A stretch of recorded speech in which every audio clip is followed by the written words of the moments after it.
Hello students, तो कैसे हैं आप सब। आई होप आप सब अच्छे होंगे। तो आज की वीडियो में हम स्टार्ट करने वाले हैं हमारी बुक का चैप्टर नंबर 4, भारत का आपदा रेखा चित्र। ठीक है, तो चलिए चैप्टर को स्टार्ट करते हैं। तो सबसे पहले हम जान लेते हैं कि हमें इस चैप्टर में पढ़ना क्या है। हम इसमें पढ़ेंगे आपदा के कुछ रेखा चित्र। ठीक है, उसमें हम पढ़ेंगे हिमालयी क्षेत्र, गंगा का मैदानी क्षेत्र, ठीक है, शुष्क और अर्धशुष्क क्षेत्र, इन सब के बारे में। ठीक है, दक्कन के पठार, तटीय क्षेत्र, और फिर प्राकृतिक आपदा का रेखा चित्र। जितने भी प्राकृतिक आपदाएं हैं उन सब के रेखा चित्र के बारे में हम पढ़ेंगे। ठीक है, तो चलो समझते हैं। उद्देश्य में देखो क्या क्या रहेगी। इस इकाई को पढ़ने के बाद हम क्या क्या चीज़ें समझ पाएंगे। एक तो भारत में होने वाली आपदाओं का जो स्वरूप है, ठीक है, और प्राकृतिक आपदाओं के आंकड़े। ठीक है, आंकड़े हम देखेंगे कि कहाँ क्या कितना नुकसान होता है, क्या क्या चीज़ प्रॉब्लम फेस करनी होती हैं, और भारत का आपदा रेखा चित्र। ठीक है, तो स्टार्ट करें फिर चैप्टर को, है ना, बिना किसी देरी के। चलो प्रस्तावना देखो।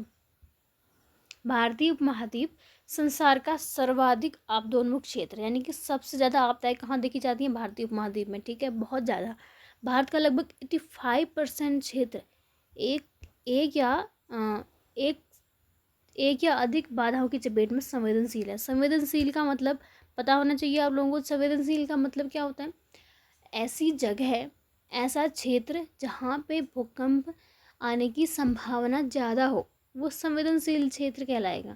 हम बोलते हैं ना कि वो जगह काफ़ी संवेदनशील थी, इसलिए वहाँ इतना नुकसान हो गया। हम आम भाषा में ऐसे शब्दों का यूज़ करते हैं। ठीक है, तो संवेदनशील मतलब संवेदनशीलता से आप परिचित ही होंगे।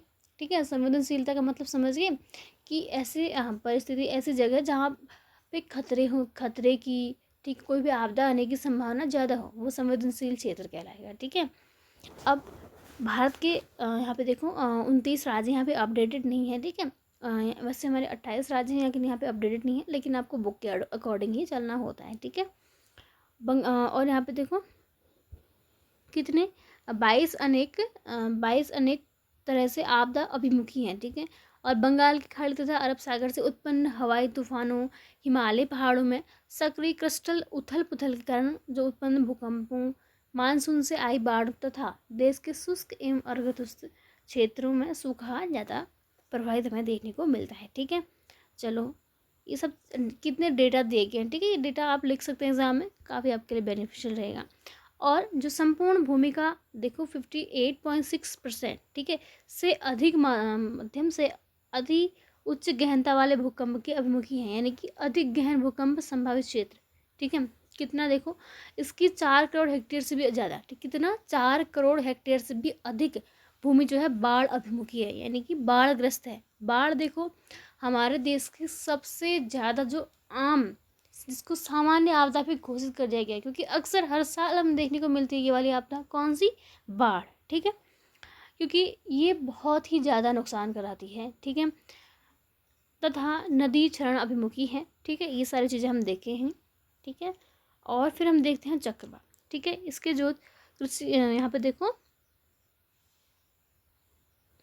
तटीय रेखा के साथ 27,516 किलोमीटर में लगभग 5,700 किमी चक्रवात, ठीक है, किलोमीटर चक्रवात तथा अभिमुखी ग्रसित भी है।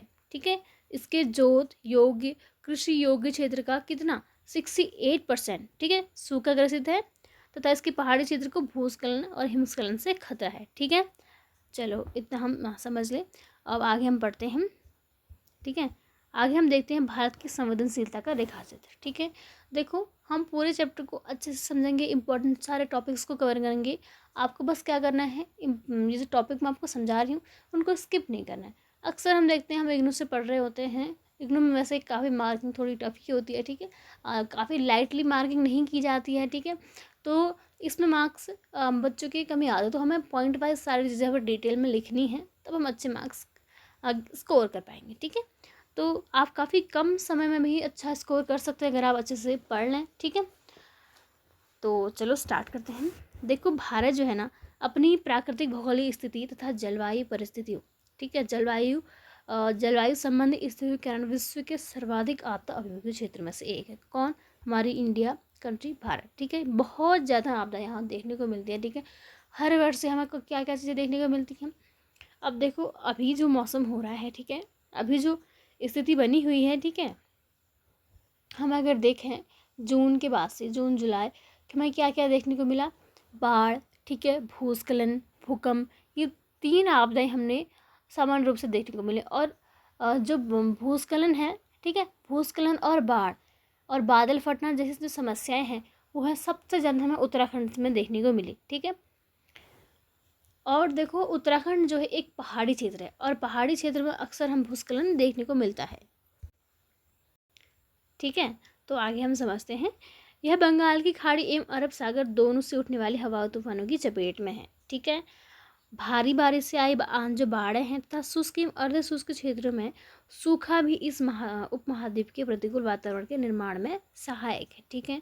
अब देखो जो देश का हमारा पश्चिमी क्षेत्र है, ठीक है, जिसका प्रतिनिधित्व कौन कर रहा है, हमारा थार का रेगिस्तान, ठीक है, तथा मध्य क्षेत्र जिसका प्रतिनिधित्व हमारा दक्कन का पठार करता आ रहा है, वर्षा की अधिकतम कमी के कारण वहाँ पे वर्षा कमी हो रही है, ठीक है। तो निरंतर हमें सूखे का सामना करना पड़ रहा है उस क्षेत्र में, हम देखते आ रहे हैं, ठीक है।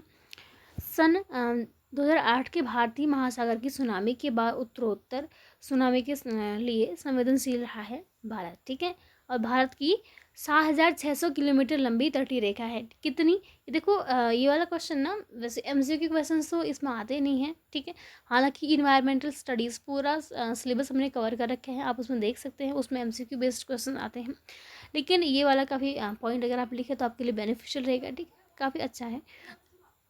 सॉरी, कितनी लंबी, 7,600 किलोमीटर लंबी रेखा है, ठीक है, जिसके कारण चक्रवातों से बार बार खतरा होता रहता है, ठीक है। अब देखो हम क्षेत्रों में जो विभाजित किया गया भारत को, भारत देखो उनको हम पढ़ते हैं, ठीक है। भारत को मुख्यतः 3 भूगर्भीय क्षेत्रों में विभाजित किया गया है, ठीक है। हिमालय, ठीक है, जिनके अतिरिक्त प्रायद्वीप आता है, सिंधु महागंगा मैदानी क्षेत्र है तथा प्रायद्वीप के नाम से भी जाना जाता है, ठीक है। हिमालय जो क्षेत्र है उसको 2 तरीके से उप विभाजित भी किया गया है, ठीक है। उन सबको हम पढ़ेंगे, ठीक है। तो चलो उन सबको पढ़ते हैं। सबसे पहले हम देख लेते हैं हिमालय क्षेत्र, ठीक है। हिंदू पौराणिक कथाओं के अनुसार हिमालय जो है भगवान का घर है, यहाँ पे कह रहे हैं। देखो अक्सर जो हमारी जो हिंदू पौराणिक कथाएं हैं, जो उनकी मैथोलॉजी जो कहती है, ठीक है, जो हिंदूज़ हैं वो क्या मानते हैं कि हिमालय को भगवान का वास मानते हैं, बोलते हैं कि वहाँ पे भोलेनाथ गॉड शिव जी का निवास रहता है तथा इस प्रकार प्रति वर्ष क्या होता है कि हजारों तीर्थयात्री उन पवित्र स्थलों पर भ्रमण करने जाते हैं, ठीक है, हम ये देखते आए हैं, ठीक है। लेकिन होता क्या है कि उत्तर की युवा हिमालयी पहाड़ी परिधि अभी भी नव विवर्तनिकी के केंद्रीय चिन्ह दर्शाता है, ठीक है। अब देखो हिमालय क्षेत्र हमारा कहाँ स्थित है, हमारे भारत के नॉर्थ में, ठीक है, उत्तर में स्थित है, ठीक है। हम सब जानते हैं मानसून ऋतु में केंद्रीय उच्च वायुमंडलीय शीर गति, ठीक है, उच्च सापेक्ष राहत तथा बहुत अधिक विश्वसनीय मुड़ा हुआ दोषयुक्त परिवर्तित तथा बर्बाद चट्टानों सहित इस क्षेत्र को बहुत अधिक भूस्खलन एवं आकस्मिक बाढ़ोन्मुखी बनाती है। देखो क्या क्या चीज़ें हमें देखने को मिल रही है हिमालय में, भूस्खलन, एक तो भूस्खलन, दूसरा बाढ़ोन्मुखी। बाढ़ोन्मुखी यानी कि बाढ़ आने का खतरा बढ़ जाता है, ठीक है, भूस्खलन तो है ही है। अब जो है भूस्खलन जो है ना भू क्षेत्र की आम घटना है, ठीक है। अब देखो उत्तराखंड में, आप देखो उत्तराखंड आकस्मिक बाढ़ चरम घटनाओं का प्रतिनिधित्व करती है। मैंने आपको बताया ना अभी कि उत्तराखंड में हमें कौन सी जो समस्या है, कौन सी जो आपदा है हमें अक्सर देखने को मिलती है, वो है बाढ़, ठीक है। आप 2013 की अगर आपने सुना जो हमारी बाढ़ थी उत्तराखंड में आपदा में, अगर आपने पढ़ा होगा, ठीक है, सबसे बहुत ज़्यादा भयावह घटना रही है, ठीक है। हिमालय जो क्षेत्र है, देखो जो संपूर्ण हिमालय है ना, संपूर्ण हिमालय क्षेत्र भूकंपीय दृष्टि से भी बहुत ज़्यादा सक्रिय है, ठीक है। भूस्खलन से तो है ही है, ठीक है, बाढ़ उन्मुख भी है। अब तीसरा क्या कह रहा है कि भूकंपीय दृष्टि से भी बहुत ज़्यादा संवेदनशील है, सक्रिय है तथा भूकंपी जो जोखिम के मानचित्र में 5वें और 4थे जोन में रखा गया है, ठीक है। हिमालयी जो क्षेत्र है भूकंपी जोखिम में बहुत अधिक है।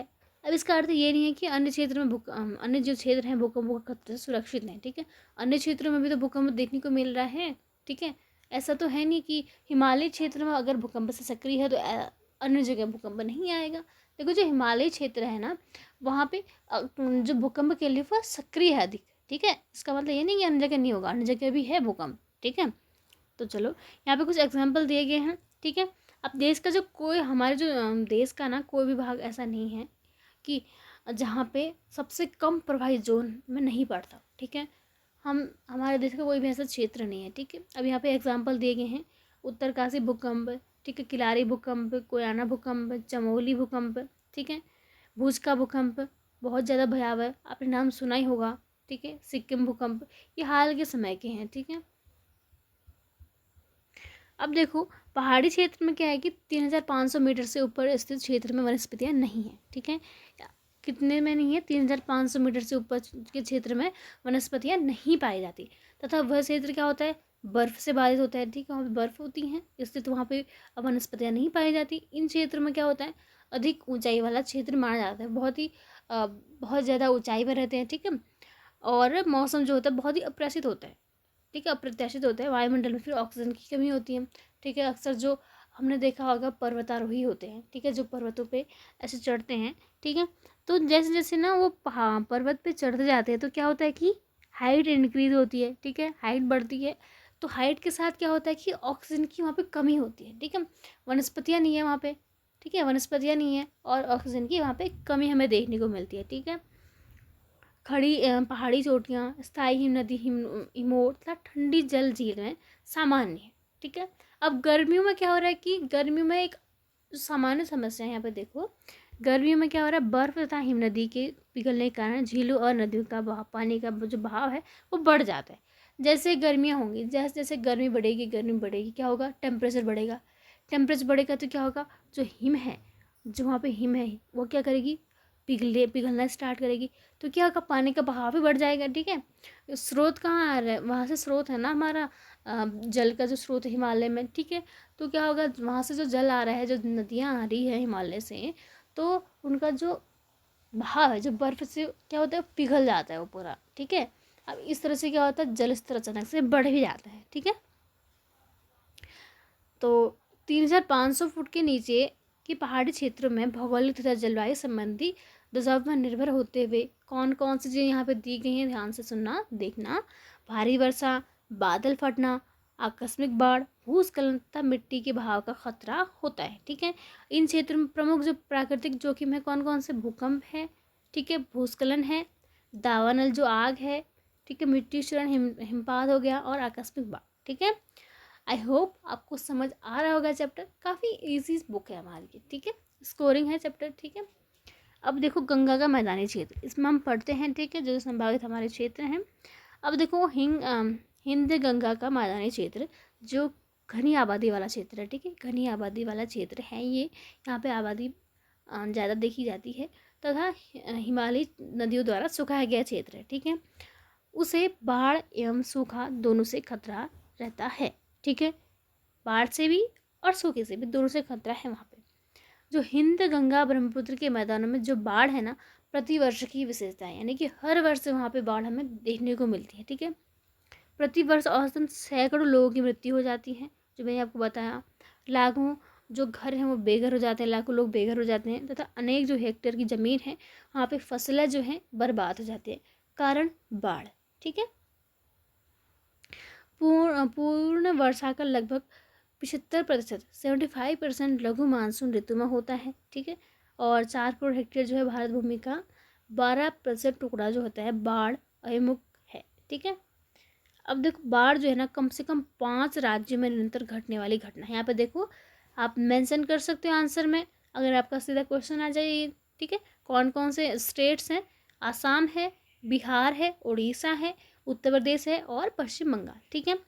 और दूसरे चरण में लगभग 5 करोड़ लोग हैं, ठीक है, 5 करोड़ लोग प्रतिवर्ष सूखे से प्रभावित हो रहे हैं, ठीक है। वर्षा आधारित क्षेत्रों के लगभग 9 करोड़ हेक्टेयर के लगभग 4 करोड़ लोग जो है सूखे से ग्रसित हैं, ठीक है। चलो नेक्स्ट कौन सा हमारा टॉपिक है, शुष्क एवं अर्ध शुष्क क्षेत्र, ठीक है, इसको समझते हैं। देखो शुष्क एवं अर्ध शुष्क जो क्षेत्र की जलवायु है ना, उनकी विशेषता है कि कृषि उत्पादन को बनाए रखने के लिए पर्याप्त वर्षा के अभाव के कारण होता है, ठीक है। वहाँ पे पर्याप्त वर्षा नहीं हो पाती, पर्याप्त वर्षा का अभाव रहता है। भारत के अंदर जमीन का लगभग कितना 53.4% क्षेत्र शुष्क तथा अर्ध शुष्क क्षेत्र है, ठीक है। इतना प्रतिशत क्षेत्र कौन सा है, शुष्क है, अर्ध शुष्क है, ठीक है। यहाँ क्या है कि नियमित रूप से वर्षा नहीं हो पाती, तभी तो इतना ज़्यादा हमें वहाँ पे पानी का अभाव, ठीक है, देखने को मिलता है। तथा क्या होता है कि प्रायः जो लघु अवधि के भारी चक्रवात में आती है, ठीक है, जिसका परिणाम स्वरूप क्या होता है कि भूजल को पुनर्पूर्ति करने की अपेक्षा तेज या अधिक बहाव होता है, ठीक है। तो इतना हमें देखने को मिलता है। अब यहाँ पे देखो, वर्षा का स्वरूप लगभग देश के अलग अलग जलवायु वातावरण को परिलक्षित करता है, जो कि उत्तरों में उमस से लेकर, ठीक है, कितना लगभग 180 दिन वर्षा। राजस्थान के थार में देखो कितना शुष्क क्षेत्र का तक अलग है, वर्ष में लगभग 20 दिन वर्षा, ठीक है। तो यहाँ पे डेटा दिया गया है, तो इतना हम समझते हैं।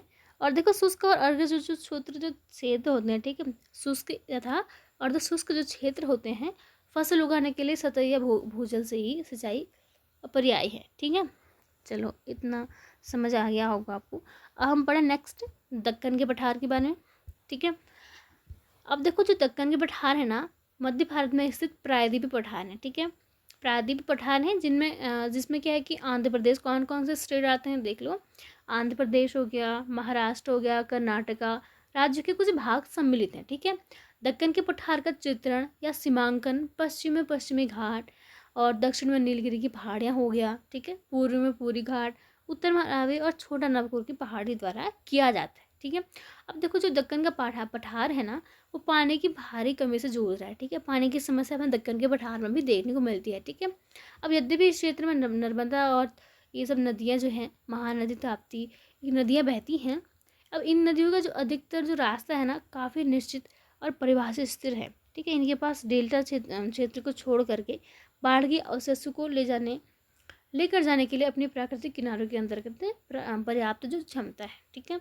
पूर्वी तट पर महत्वपूर्ण नदियों के निचले भागों पर पहाड़ बना दिए गए हैं। इस प्रकार क्या हो गया कि बहुत हद तक जो बाढ़ की समस्या भी दूर हो गई है, किसमें, दक्कन के पठार में, ठीक है, यहाँ टॉपिक में। अब हम देखते हैं पश्चिमी एवं पूर्वी घाट, ठीक है। देखो, तटीय रेखा के समांतर चलने वाली पश्चिमी एवं पूर्वी घाट, जो हमारे वेस्टर्न और ईस्टर्न घाट हैं, वर्षा छाया क्षेत्र में क्या क्या भूस्खलन और सूखे की समस्या का सामना कर रहे हैं। पश्चिमी और पूर्वी घाट कौन सी समस्या का सामना कर रहे हैं, ठीक है, कौन कौन सी, भूस्खलन और सूखे की समस्या का, ठीक है। पश्चिमी घाट उत्तर में सतपुड़ा पर्वतमाला क्षेत्र, ठीक है, कौन सी, सतपुड़ा पर्वतमाला क्षेत्र से लेकर महाराष्ट्र, गोवा, कर्नाटका, केरल, ठीक है, तमिलनाडु से लेकर दक्षिण तक फैले हैं। और पश्चिम जो घाट है विश्व में 33 चिन्हित पारिस्थितिक संवेदनशील क्षेत्रों में से एक है, ठीक है। अब हमें कौन सी समस्या यहाँ देखने को मिल रही है, हमें देखने को मिला भूस्खलन और सूखा। कौन कौन से क्षेत्र हैं, हमने नाम पढ़ लिए, ठीक है। अब देखो, जो पश्चिमी घाट है ना तथा नीलगिरी भूगर्भीय रूप से स्थिर हैं, परंतु अभी भी वर्षा ऋतु में भूस्खलन, ठीक है, भूस्खलन जो है अभिमुख है, ठीक है।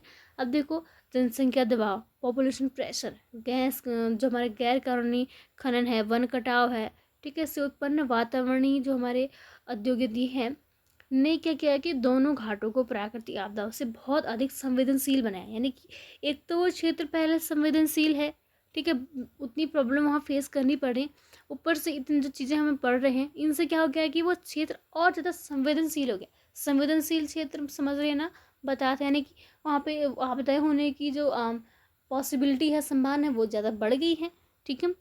तो चलो, इतना आई होप समझ आ गया होगा आपको। अब आगे देखो, महानदी गोदावरी और कृष्णा ने पूर्वी घाटों में खाई काट दी है तथा इसकी निरंतरता को पूर्णतः तोड़ दिया गया, ठीक है।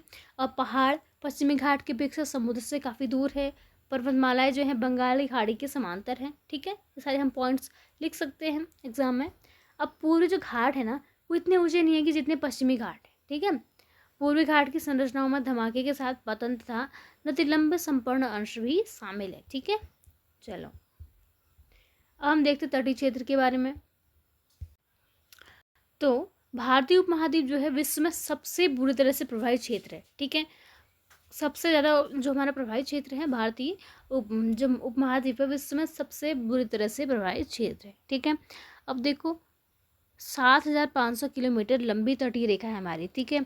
कितना, जो हमारा कोस्टल एरिया है, ठीक है। तटीय क्षेत्र का मतलब समझते हैं ना आप, तटीय क्षेत्र का मतलब समझते हैं, यानी कि वो क्षेत्र जो क्या होता है हमारे तट से यानी कि जो हमारा समुद्र है, जो हमारा भारत का ये वाला पार्ट है ना, ये हमारा तटीय क्षेत्र हो गया, ठीक है। तटीय क्षेत्र वो होता है ना जो नदी से कनेक्टेड है, नदी से यानी कि समुद्र से, जो हमारा जलवायु जल का जो हमारा एरिया है उससे हमारा कनेक्टेड है। ठीक है, मैं भी आपको एक मैप से समझाती हूँ कौन सा हमारा जो एरिया है वो तटीय क्षेत्र के अंतर्गत आता है। ठीक है, तो ये वाला मैप देखो आप।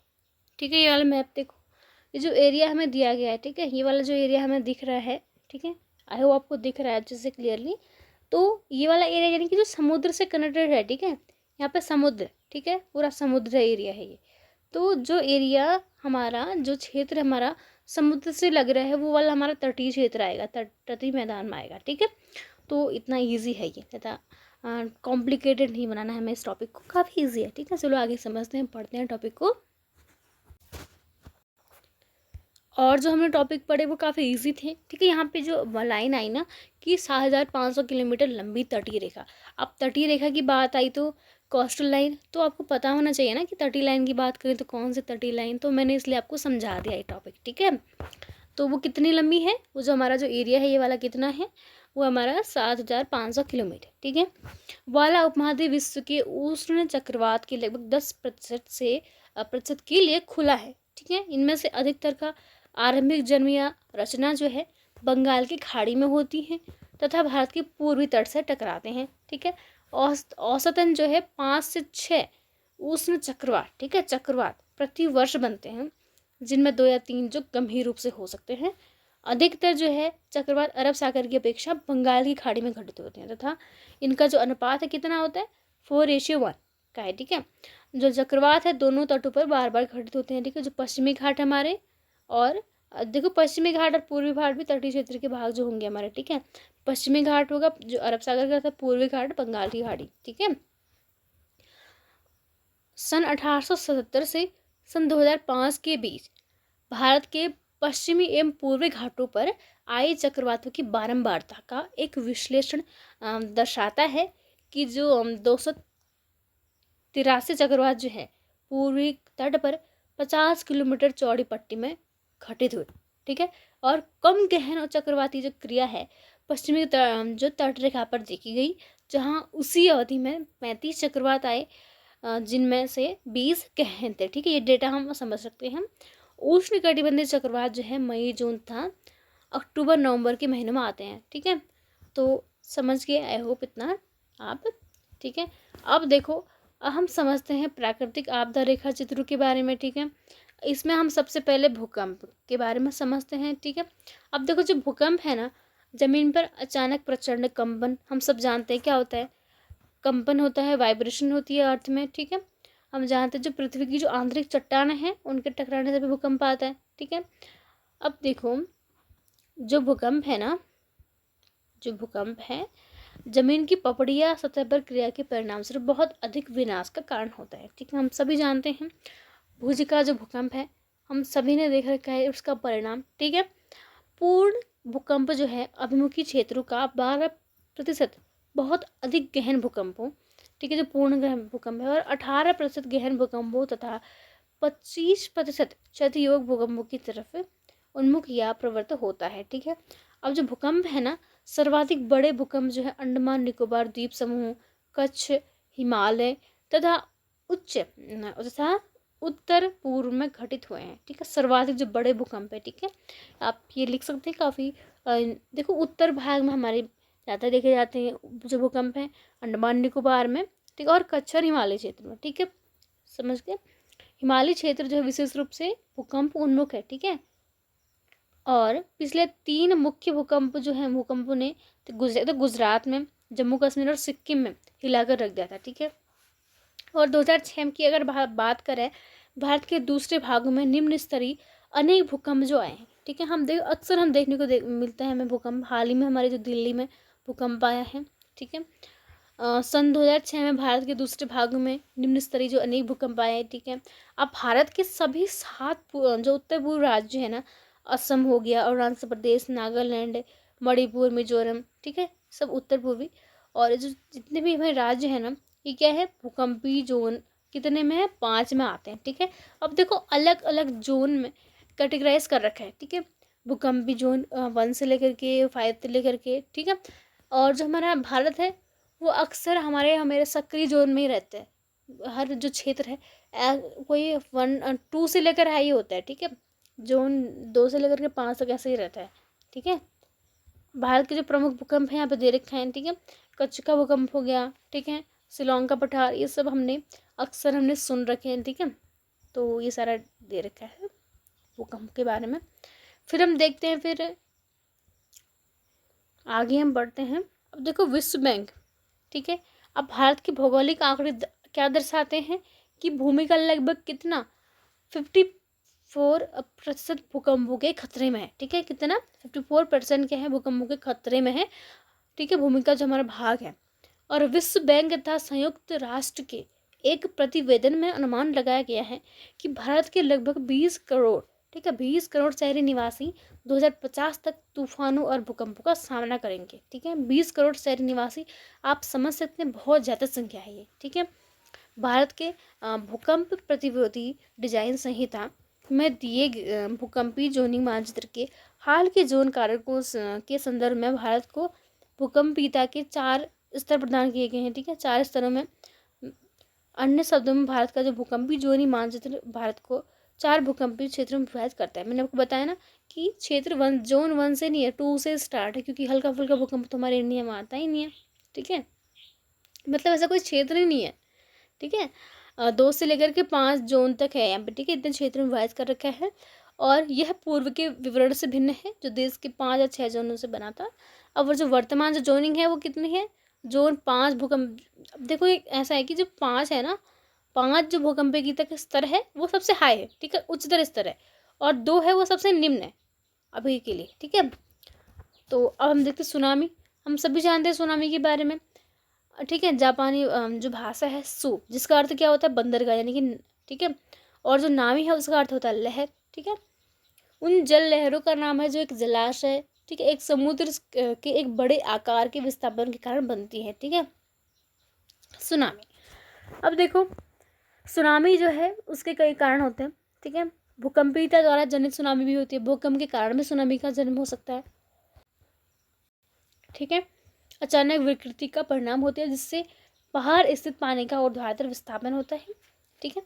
हम सभी जानते हैं भूकंप सुनामी से हम परिचित हैं। क्या होता है कि समुद्री लहरें, ठीक है, लगातार ऐसे ऐसे ऊपर उड़ती रहती हैं, ठीक है, और हमें विनाशकाली प्रभाव हमें देखने को मिलते हैं, ठीक है। समुद्र के स्तर के नीचे आने वाले भूकंपीय पुनर्निर्मित क्षेत्र से ऊपर पानी को उसके संतुलन स्थिति से हटा देते हैं, ठीक है। अब जो समुद्री लहरें हैं ना, उनकी जो गति है, ठीक है, जो उनकी गति है ये स्रोत से दूरी पर नहीं, अभी तो समुद्र की गहराई पर निर्भर करती है, ठीक है। सुनामी जो लहरें हैं गहरे जल के ऊपर जेट जहाजों के समान तेज गति से चल सकती हैं, केवल उथले पानी पर पहुंचकर धीमी पड़ जाती है, ठीक है। और जो सुनामी लहरें हैं उनको कितने भागों में हम बांट सकते हैं, ठीक है। देखो सुनामी लहरों को हम प्रायः ज्वारी लहरें भी कहा जाता है, ठीक है, उनको ज्वारी लहर भी कहते हैं। परंतु यह नाम जो है समुद्र विज्ञानी द्वारा प्रोत्साहित नहीं किया गया। क्यों? क्योंकि ना जो ज्वारी लहरों का इन बड़ी शक्तिशाली लहरों से कोई विशेष संबंध भी नहीं है, ठीक है। तो इतना है, ठीक है। यहाँ पे एक एग्जाम्पल भी दिया गया है जो हमारा सुनामी का कौन सा 24 दिसंबर 2004 की सुनामी है, वो भारत का एक बहुत ज़्यादा विध्वंसक प्रभाव पड़ा था। कब? 24 दिसंबर 2004 की सुनामी, ठीक है। बहुत से लोगों की मृत्यु हुई थी, लाखों घर बेघर हुए थे, लाखों लोग बेघर हो गए थे। और सबसे अधिक जो प्रभावित क्षेत्र था कौन सा? दक्षिणी तट था हमारा, और अंडमान निकोबार द्वीप समूह थे, ठीक है। चलो हम देखते हैं भूस्खलन के बारे में पढ़ लेते हैं, ठीक है। थोड़ा देखो जो भूस्खलन है ना, एक भूस्खलन क्या होता है, चट्टा मलबा मिट्टी इन सब के खिसलने को क्या होता है, इन सब की ढलान जो होती है चलने का बहने का नाम है, ठीक है। लैंडस्लाइड जो हम बोलते हैं, इतना हम सबको पता है। अब भूकंप हमें अक्सर पहाड़ी क्षेत्र में देखने को मिलता है। ये पहाड़ी ढलान को बनाने वाली सामग्री की असफलता का परिणाम है तथा गुरुत्वाकर्षण की शक्ति से भी ये चालित है, ठीक है। अब जब भूस्खलन है ना, भूगिरा या ढलान विफलता के नाम से भी जाना जाता है। अब भारत के पास भूमि पर सबसे ऊंची पर्वतमाला श्रृंखला हिमालय है, हम सभी जानते हैं, जो कि यूरेशियाई तथा भारत की प्लेट के टकराव के कारण बनी है, ठीक है। कौन कौन सी प्लेट टकराई? यूरेशियाई प्लेट टकराई। हमें इतना पता होना चाहिए हमें कि पर्वतों का निर्माण कैसे हुआ, ठीक है। कौन सी प्लेट टकराई? यूरेशियाई प्लेट और भारत की प्लेट के टकराव के कारण बना। कौन सा? हमारी पर्वत श्रृंखला, हमारी हिमालय। ठीक है। चीन की तरफ उत्तर की ओर भारतीय प्लेट की गतिविधि चट्टानों पर निरंतर दबाव पैदा करती है, जिसके कारण से क्या होता है, सरलता से चूर चूर होने वाली कमजोर तथा भूस्खलन एवं भूकंपों की ओर प्रवृत्तियां उन्मुख हो जाती है। ठीक है। भारतीय जो परपट्टी है की धीमी गति लगभग 6 सेंटीमीटर प्रति वर्ष दबाव एकत्रित करती है, जिसके साथ क्या होता है, प्राकृतिक आपदाएं भी जोड़ी जाती है। ठीक है। अब कुछ भूस्खलन तो ठीक ठाक होते हैं, हल्के फुल्के, लेकिन कुछ बहुत विध्वंसकारी होते हैं। ठीक है। बहुत तबाही लेकर भी आते हैं। ठीक है। तो इतना हम समझ से। ठीक है।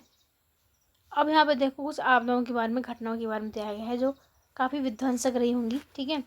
ये देखो पूरा डेटा दिया गया है। नैनीताल, ठीक है, गढ़वाल, चमोली जिला ऊखीमठ में, ठीक है, ये सब दार्जिलिंग जिले का पगलाझोरा, ठीक है, ये सब यहाँ पे नाम दिए गए हैं। ठीक है। चलो अब हम पढ़ लेते हैं बाढ़ के बारे में। जो मैंने आपको बताया ही कि बाढ़ क्या है, भारत की सबसे सामान्य आपदा में इसको रखा गया है। अब सामान्य का मतलब ये नहीं कि नुकसान नहीं करती, सामान्य का मतलब ये है कि अक्सर यही देखी जाती है। ठीक है। अब देखो बाढ़ जो है ना, जलाशय जैसे एक नदी, झील या समुद्र से पानी के ऊपर बहने वाली के रूप में आती हैं, जिसके पानी किनारों या सीमाओं को तोड़ दिया जाता है या शिखर से ऊपर चला जाता है। देखो क्या है कि बाढ़ जो है हमें कैसे देखने को मिलता है, एक तो हमारा जो अक्सर है, ठीक है, अत्यधिक वर्षा हो जाए, ठीक है, तो ये सारे हम चीज़ें हैं। और ये जो बाढ़ पूरे भरे मैदान पर वर्षा के पानी के एकत्रित होने के कारण भी घटित हो सकते हैं। ठीक है। जो मैंने बताया, औसतन भारत में लगभग कितना, लगभग 3 करोड़ लोग प्रभावित होते हैं प्रति वर्ष। मैंने बताया ना आपको कि बहुत ज़्यादा प्रभावित होते हैं, सामान्य है। सोचो 3 करोड़ लोग हमारे हर साल प्रभावित हो रहे हैं एक सिर्फ और सिर्फ बाढ़ के कारण। और ये भी नहीं है कि ये किसी साल नहीं आएगी, प्रति वर्ष आती है बाढ़। ठीक है। अब देखो भारत गंगा ब्रह्मपुत्र मैदानों में बाढ़ जो है एक प्रतिवर्ष होने वाली घटना है। औसतन कुछ सैकड़ों जीवनों का नुकसान भी होता है और लोग बेघर तो होते ही हैं लाखों, और अनेक हेक्टेयर जो भूमि है उसकी फसलें भी बर्बाद जाती है। ठीक है। तो इतना हम समझ सकते हैं। अब देखो जो क्षेत्र हमारे प्रभावित हैं, ठीक है, बाढ़ जो हम कम से कम 5 राज्य में, असम, ठीक है, बिहार, उत्तर प्रदेश, पश्चिम बंगाल, उड़ीसा में 12मासी घटना है। देखो इनमें तो 12मासी घटना है। ठीक है। यानी कि हमेशा रहेगी वो। जलवायु परिवर्तन के कारण बाढ़ जो है उन क्षेत्रों में भी घटित होती है जो आमतौर पर बाढ़ मुक्त नहीं है। यानी कि क्या, यानी कि ऐसे क्षेत्र जहाँ पे बाढ़ नहीं आती है, ठीक है, लेकिन जलवायु परिवर्तन के कारण क्या हो रहा है, वहाँ पे बाढ़ भी देखी जा रही है, बाढ़ की समस्या भी देखी जा रही है। ठीक है। देखो बाढ़ के ना प्रमुख कारण इस देश में पारिस्थितिक प्रणाली की प्रकृति में निहित है। अब उदाहरणतः देखो मानसून जो है, बहुत अधिक कीचड़ वाली नदी व्यवस्थाएं तथा बहुत अधिक चरणीय पहाड़, विशेषकर हिमालय श्रृंखला है। ठीक है। भारत में औसत वर्षा जो है 1150 मिमी है। यद्यपि देश के भीतर महत्वपूर्ण जो भिन्नता है। ठीक है। तो इतना हम समझ सकते हैं, इतना मैंने पढ़ लिया। ठीक है। अब यहाँ पे देखो डेटा दिया गया है। सन 2008 से 2018 के दौरान जो बाढ़ से प्रभावित राज्य हमारे, उनका डेटा दिया गया है। ठीक है। कि कौन से राज्य में कौन से वर्ष में कितने मृतकों की संख्या दी गई है। ठीक है। तो देखो अब देखो चक्रवात के बारे में। चक्रवात जो है ना बहुत भयंकर होता है भाई, ये बहुत ज़्यादा प्रभावित करता है लोगों को। ठीक है। देखो हवाएं जो कि कोई भी बड़ी प्रणाली घड़े की सुई भूमध्य रेखा के उत्तर दिशा में, ठीक है, उत्तर दिशा में, दिशा के विपरीत है। ठीक है। उत्तर दिशा में, भूमध्य रेखा के उत्तर में, ठीक है, उत्तर में दिशा के विपरीत है, में कम वायुमंडलीय दबाव के केंद्र के इर्द गिर्द घूमती हैं तथा दक्षिण में एक घड़ी की सुई की तरह घूमती हैं। क्या कहलाती है, चक्रवात कहलाती है। ठीक है।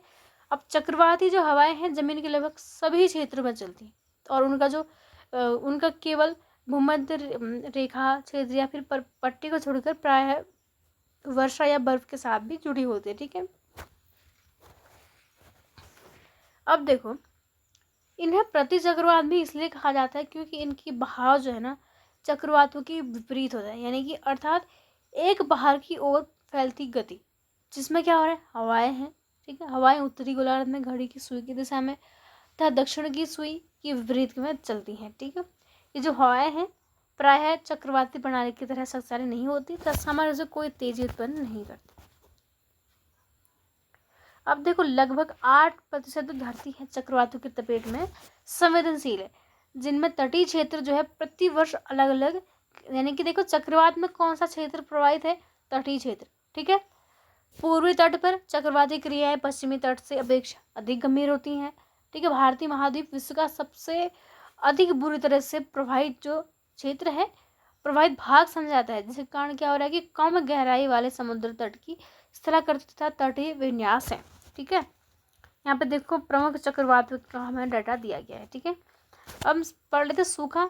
देखो सूखा जो है ना, किस क्षेत्र में औसत से कम वर्षा जो होती है, यानी कि बिलो एवरेज प्रेसिपिटेशन हम कह सकते हैं, यानी कि जितनी सामान्य वर्षा होनी चाहिए उससे कम हुई और 1-1.5 साल से बहुत ज़्यादा टाइम हो जाता है तो वो सूखा पड़ जाता है उस क्षेत्र में। ठीक है, जिसके परिणाम स्वरूप क्या होता है कि लंबे समय तक पानी की आपूर्ति में कमी होती है, चाहे वो वायुमंडलीय हो, सतही हो, भूजल हो। ठीक है, यानी कि सतह का जल हो, भूजल यानी कि धरती के अंदर का पानी हो, फिर वायुमंडल का वर्षा सब पानी हो, सबकी कमी हो जाती है। ठीक है, क्योंकि जल क्या है, स्रोत तो है तो एक ही ना, सतही जल जो है भूजल में जा रहा है। ठीक है, भूजल का प्रयोग हम कर रहे हैं वही वायुमंडल, यानी कि स्रोत तो मतलब है तो पूरा एक ही साइकिल, जल तो वही है। ठीक है, कमी पूरा हमें देखने को मिलती है हर स्रोत से। ठीक है, अब देखो और सूखा जो है महीनों तक चल सकता है, वर्षों तक चल सकता है, या फिर 15 दिन के कम समय में भी कोशिश किया जा सकता है। लेकिन भारत में ना प्रति वर्ष लगभग कितने लोग, 5 करोड़ लोग सूखे से प्रभावित होते हैं। ठीक है, 5 करोड़ लोग कम संख्या नहीं, बहुत ज़्यादा है। ठीक है, और वर्षा से पोषित लगभग 9 करोड़ हेक्टेयर जो भूमि है, भूमि में से लगभग 4 करोड़ हेक्टेयर भूमि छिटपुट में कोई वर्षा विमुख नहीं है। ठीक है, किसी भी सूखे का प्रमुख कारण वर्षा की कमी है। ठीक है, और विशेषकर वर्तमान भंडारों के संदर्भ में इसी कमी की गहनता, वितरण तथा समय होता है। ठीक है, अब सूखा जो है सामान्यतः कहाँ की घटना, देखो उत्तर प्रदेश हो गया, मध्य प्रदेश हो गया, उड़ीसा, आंध्र प्रदेश आदि के कुछ जिलों में सामान्य घटना हमें देखने को मिली है। ठीक है, बहुत ज़्यादा सूखा हमें देखने को मिलता है यहाँ पे। अब देखो ऊष्मी लहरें और शीत लहरें। ठीक है, ऊष्मी लहर जो है असामान्य रूप से ऊंचे तापमानों का समय होता है, हमें पता है, हीट वेव्स जो हम बोलते हैं। ठीक है, सामान्य तापमान से अधिक जब टेम्परेचर चला जाता है, ऊष्मी लहर होती है, जो भारत में उत्तर पश्चिमी भागों में गर्मी के मौसम में आता है। ठीक है, ऊष्मी लहरें जो होती हैं कब, प्रायः मार्च और जून के बीच में घटित होती हैं, एकदम सबको पता है, तथा कुछ अपवादी मामलों में जुलाई तक भी चली जाती हैं। ठीक है, जो ऊष्मी लहर है हमारी, ठीक है, असामान्य अधिकतम तापमान से अतिवादी सकारात्मक विचलन का परिणाम होती है। ठीक, गर्मी में भी जो गर्म होती है। ठीक है, और भारतीय मौसम विभाग ने जो ऊष्मी लहरों को निम्न आधार प्रदान किए गए हैं कि उस समय तक ऊष्मी लहरें भीषण गर्म लहर नहीं कहा जा सकती जब तक कि वहाँ का जो स्थान का अधिकतम तापमान है मैदानी क्षेत्र में कम से कम 40 डिग्री या पहाड़ी क्षेत्र में 30 डिग्री तक न पहुँचे। ठीक है, तो ये सब दिया गया हमें डेटा। और क्या दिया गया है कि जब एक स्थान का सामान्य अधिकतम तापमान 400 सेंटीग्रेड से कम या बराबर है, उसमें लहर का विचलन 50-60 सेंटीग्रेड होता है। गहन उसमें लहर की सामान्य से भिन्नता 70 सेंटीग्रेड या अधिक होती है। ठीक है, तो ये हो गया, ये सब दिया गया है। ठीक है, ठीक है, थर्ड में क्या दिया गया है कि जब एक सामान्य अधिकतम तापमान 400 सेंटीग्रेड से अधिक होता है, उस लहर का सामान्य विचलन 40 से 50 सेंटीग्रेड होता है। ठीक है, तो ये सब सारे पॉइंट हैं। ठीक है, और इतने में हमारा चैप्टर भी कंप्लीट हो जाता है। ठीक है, तो आई होप आपको चैप्टर समझ आ गया होगा। फिर भी कोई डाउट है तो आप कमेंट कर सकते हैं। Thank you so much for watching this video.